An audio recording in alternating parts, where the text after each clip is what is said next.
There seems to be more optimism in Raptorland than ever before at this moment in time because things are looking up, just like that cute motion picture. Typically, however, they did begin the game falling into a hole and virtually digging themselves out of it. Skepticism did become realism because just like me, people are actually starting to believe in this team because they have ball.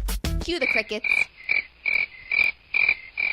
Everything takes a little time to come into fruition. You gotta learn to crawl before you can learn to walk, and learn to walk before you can learn to run. It took a little time for Hedo, but he gradually came around putting that entire package together. And on Thursday, Hedo Turkoglu gave us a little glimpse of what he did in the playoffs with the Orlando Magic, taking over ball games, and even giving DeMar DeRozan a run for his money in the slam dunk contest, as everyone at MSG was gasping for air, and Antoine Wright had to hold his team back.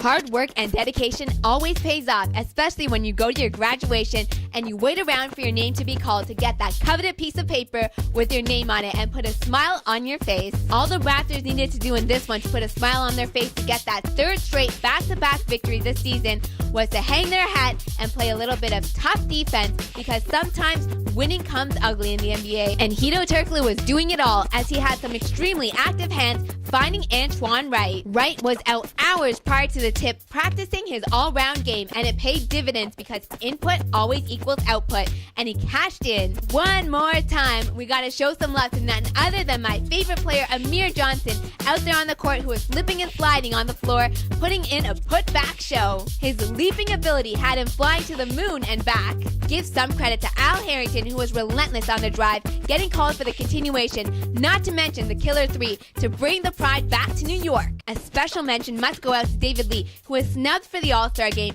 despite having a stellar season so far. He is consistently driving to the basket and playing some dedicated defense, and as always, pouring in those double digits. I must agree 100% with Coach D'Antoni, who has said that Gallinari is probably one of the best shooters he's seen hit the long ball. As always, saving the best for last inside the Purple Room, I'm showering all my love to CB4, the franchise, who is going to the All-Star game as a reserve for the Toronto Raptors in his home state of Dallas, Texas. And if that isn't all, he's rumored to be ranked 5th in the power rankings on NBA.com for MVP talk. The man leads the league in 2010 games. Good lord, if he wasn't going, I was going to have to devise some sort of attack plan. The Raptors have weathered the storm and are 18-9 since December the 4th, and that favorable schedule continues as they play none other than those sneaky Indiana Pacers on Sunday. But be warned, the Raptors are a clever bunch on their home court. I'm Kyle, thanks again for joining me inside the Purple Room, and I will see you again next time.